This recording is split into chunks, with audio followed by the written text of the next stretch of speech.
إن الدين عند الله الإسلام.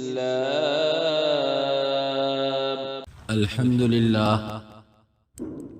لله رب العالمين، والصلاة والسلام على سيد الأنبياء والمرسلين وعلى آله وأصحابه أجمعين.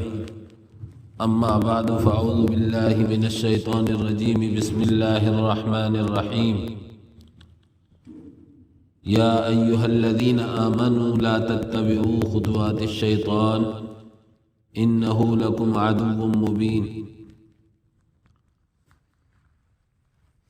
محترم بزرگوں، بھائیوں،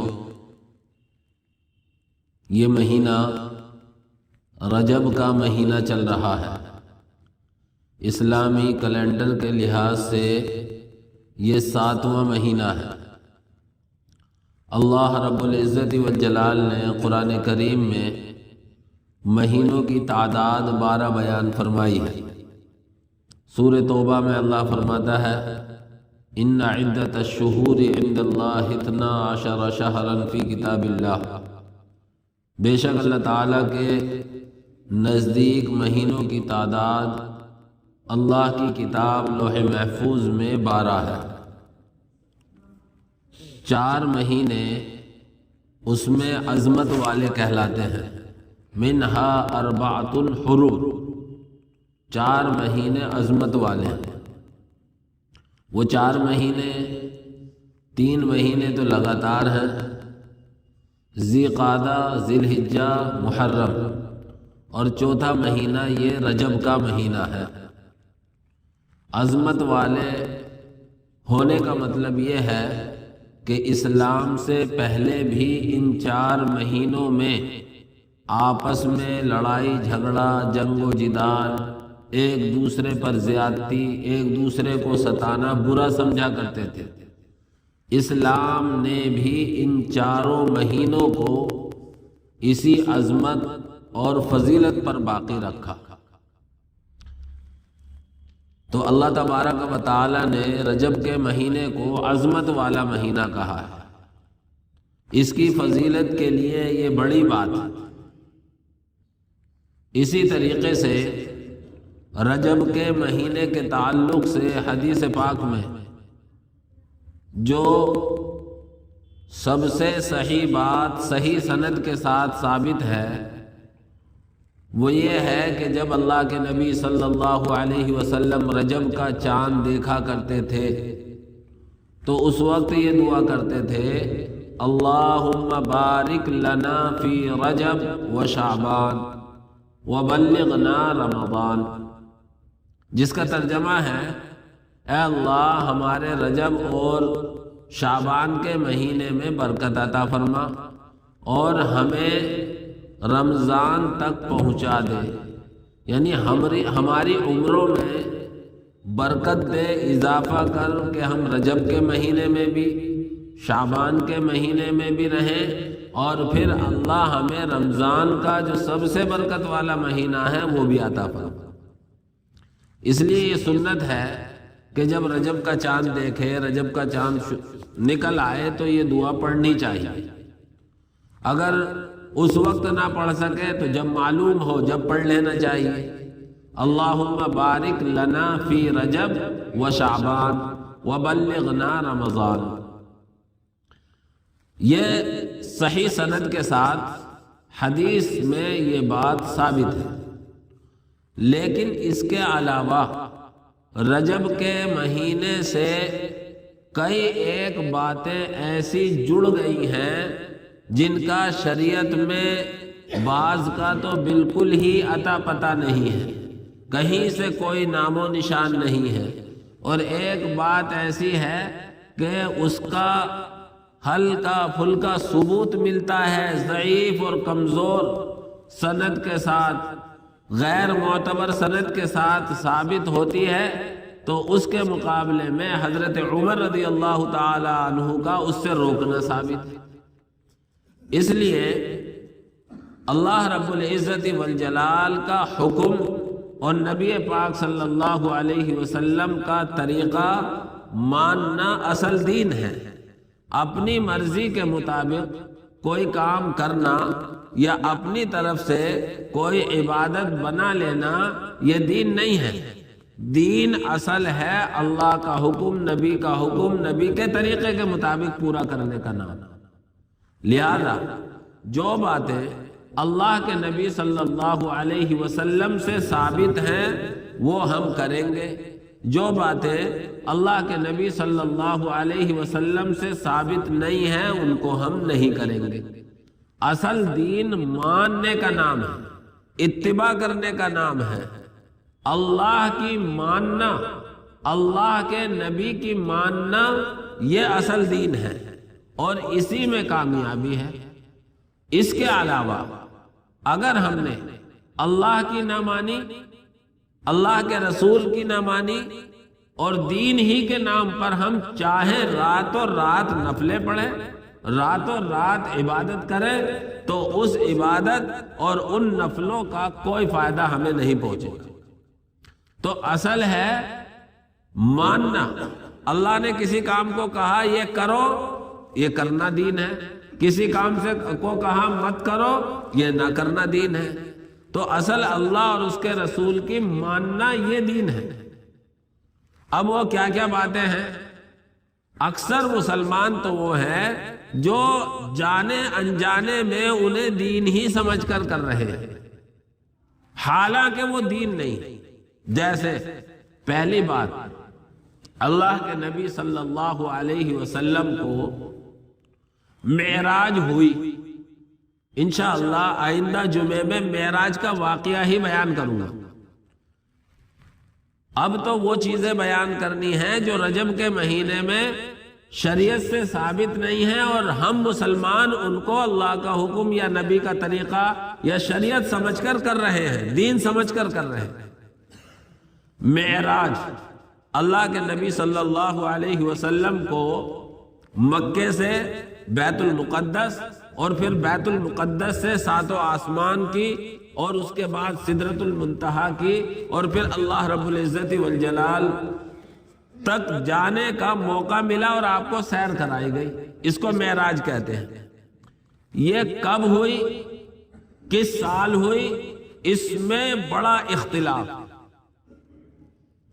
لیکن کچھ لوگوں نے جس طریقے سے شب قدر کو اہتمام سے، شب برات میں اہتمام سے عبادت کرتے ہیں، شب معراج کے نام سے بھی عبادت کرنا شروع کر دیا 27 رجب کو۔ حالانکہ یہ طے نہیں ہے کہ اللہ کے نبی صلی اللہ علیہ وسلم کو 27 رجب ہی کو معراج ہوئی ہے۔ بہت سے اقوال ہیں۔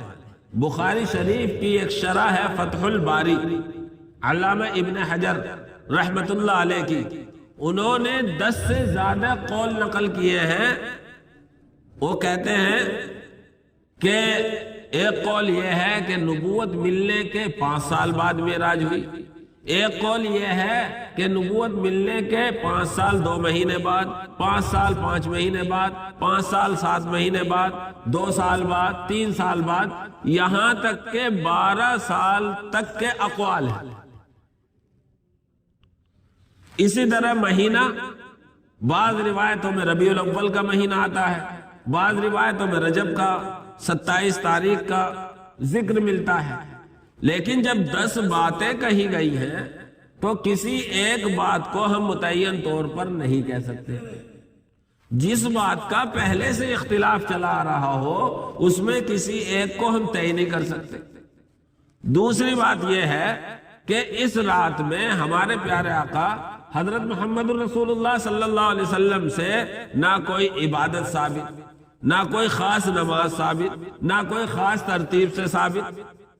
لیکن بہت سے لوگوں نے جانے انجانے میں جس طرح شب قدر کی فضیلت ہوتی ہے، شب برات کی فضیلت ہے، اسی طریقے سے ذی الحجہ کی جو 10 راتیں ہیں ان کی فضیلت ہے، شب معراج نام دے کر اس کی بھی فضیلت ثابت کرنی شروع کر دی۔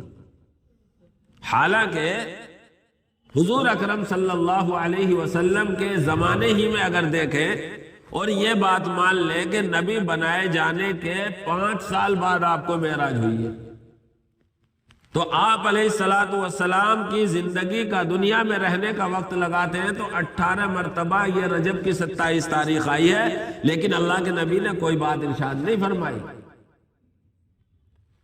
اللہ کے نبی کے بعد صحابہ جو دین کو سب سے زیادہ جاننے والے ہیں، ہمارے ہاں ایک مثال مشہور ہے، بنیے سے سیانہ سو باولا، یعنی اس کا مطلب یہ ہے کہ کوئی تجارت کے گر بنیے سے جاننے کا دعویٰ، زیادہ جاننے کا دعویٰ کرے تو وہ باولا ہے، اس لیے کہ تجارت کو بنیے سے زیادہ اچھا کوئی نہیں کر سکتا،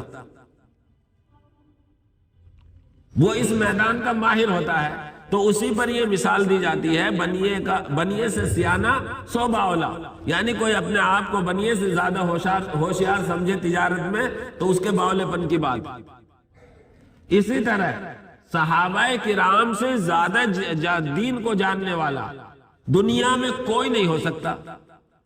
کوئی اگر یہ دعویٰ کرے کہ میں صحابہ سے زیادہ جانتا ہوں، صحابہ سے زیادہ دین پر عمل کروں گا، وہ باولا ہے، اسے اپنے دماغ کا علاج کرانا چاہیے۔ کیوں؟ اس لیے کہ صحابہ نے اپنی آنکھوں سے قرآن کو اترتے دیکھا ہے، صحابہ نے اپنی آنکھوں سے نبی کو عمل کرتے دیکھا ہے، اور صحابہ سے زیادہ شوق کسے ہوگا؟ یہاں تک کہ 3 صحابی تو آئے اور وہ کہنے لگے، حضرت عائشہ سے پوچھا اللہ کے نبی کے معمولات کے بارے میں، تو بتایا گھر میں وہی معمولات ہیں، ہمارے ساتھ کھانے میں شریک ہوتے ہیں، یہ وہ یہ، مطلب یہ تھا کہ کوئی خاص الگ سے عبادت نہیں کرتے۔ انہوں نے سوچا اللہ کے نبی تو بخشے بخشائے ہیں، ہمارے لیے تو بہت ضرورت ہے۔ ایک کہنے لگا میں تو اب رات بھر عبادت کروں گا، دن بھر روزہ رکھوں گا۔ ایک کہنے لگا میں تو کبھی شادی نہیں کروں گا، شادی کروں گا تو پھر بیوی بچوں کے جھمیلے ساتھ میں لگ جائیں گے۔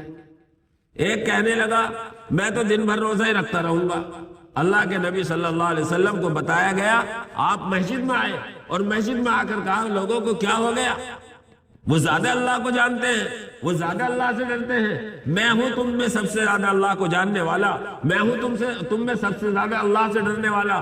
سنو، میں کھاتا بھی ہوں، میں سوتا بھی ہوں، میں شادی بھی کرتا ہوں، میں روزہ بھی رکھتا ہوں، میں افطار بھی کرتا ہوں۔ کہنے کا مقصود اللہ کے نبی کا یہ تھا کہ میرے طریقے سے ہٹ کر رات بھر بھی عبادت کرے گا، زندگی بھر بھی روزہ رکھے گا، تیرا روزہ روزہ نہیں ہے، تیری عبادت عبادت نہیں ہے، اصل عبادت نہیں ہے، اللہ کی، اللہ کے نبی کی ماننا، یہ عبادت۔ اس لیے بہت سی جگہ دیکھا شہروں میں اشتہار لگے ہوئے، عید معراج النبی۔ عید 2 تھی اسلام میں، عید الفطر، عید الاضحیٰ، پھر ایک کا اور اضافہ ہوا عید میلاد النبی۔ اب میں نے مراد آباد میں دیکھا اشتہار عید معراج النبی، 4 بن گئی۔ تو اللہ کے نبی صلی اللہ علیہ وسلم نے جس کے بارے میں کچھ بات ارشاد نہ فرمائی ہو، اس کے بارے میں ہمیں اپنی طرف سے قدم اٹھانا یہ مناسب نہیں ہے۔ ہم تو کر رہے ہوں گے بھلے کے لیے، لیکن ہم نے اسے دین سمجھ کر کیا ہوگا تو ہمارے لیے نقصان کا ذریعہ ہوگا۔ اسی طریقے سے ابھی کل ایک بچہ یہی پڑھتا ہے، وہ مراد آباد پہنچا ہوا، اس کا فون آیا کہ رجب کے مہینے میں 21 روٹیوں پر 41 مرتبہ روزانہ سورہ ملک، بلکہ تبارک اس نے کہا، تبارک پڑھی جاتی ہے۔ اس سے پہلے میرے ذہن میں بھی نہ تھا، میں نے کتابوں کو ٹٹولا تو مل گیا۔ فتاوی محمودیہ میں لکھا ہوا کہ 21 روٹی بنائی جائے اور وہ میٹھی روٹی بنائی جائے اور ان پر 41 مرتبہ سورہ ملک پڑھی جائے اور اس کو بانٹا جائے۔ حالانکہ شریعت میں کہیں سے کہیں تک اس کا ثبوت نہیں ہے۔ مجھے اسی پر یاد آیا، میں نے اپنے بچپن میں اپنے گاؤں میں دیکھا کہ بڑی موٹی روٹی بناتے تھے، میٹھے آٹے کی، ٹکی بولتے تھے ہمارے یہاں تو اس کو۔ وہ رجب ہی کا مہینہ ہوتا تھا شاید، اور اس پر پھر فاتحہ کہ کس کے نام کی ہے، کہ امام جعفر صادق کے نام کی، یا حضرت خضر علیہ السلام کے نام کی۔ اس طرح کا رواج تھا، لیکن اب ہمارے گاؤں میں بھی نہیں، کہیں بھی نہیں سنا جاتا۔ تو بہت سی باتیں مسلمان دین سمجھ کر کر رہے ہوتے ہیں، حالانکہ وہ دین نہیں ہوتا۔ اسی طرح اسی مہینے میں 22 رجب کو، اور 22 سے وہ 28 تک چلتا ہے شاید، یا 27 تک چلتا ہے، کونڈے۔ قسم خدا کی پوری شریعت اٹھا کر دیکھ لے، شریعت کی جتنی عربی کی کتابیں ہیں انہیں اٹھا کر دیکھ لو، کہیں بھی لفظ کونڈا ملے گا ہی نہیں۔ وہاں بھی ہم مسلمان جانے انجانے میں حضرت امام جعفر صادق علیہ رضی اللہ عنہ کی فاتحہ کے نام پر کرتے ہیں اور دین سمجھ کر کرتے ہیں۔ سچی بات یہ ہے، اگر دیکھا جائے تو نہ اس دن، بالکل ابھی دیکھ کر آ رہا ہوں کتاب میں، امام جعفر صادق رحمت اللہ علیہ کی نہ تو اس دن کی پیدائش ہے اور نہ اس دن کی وفات۔ پیدائش ہے 8 رمضان سن 80 ہجری یا 83 ہجری کی، اور وفات ہے شوال کی، یعنی رمضان کے بعد کی۔ ہاں، 22 رجب کو حضرت امیر معاویہ رضی اللہ تعالیٰ عنہ کی وفات ہے۔ اور ہوا کیا تھا،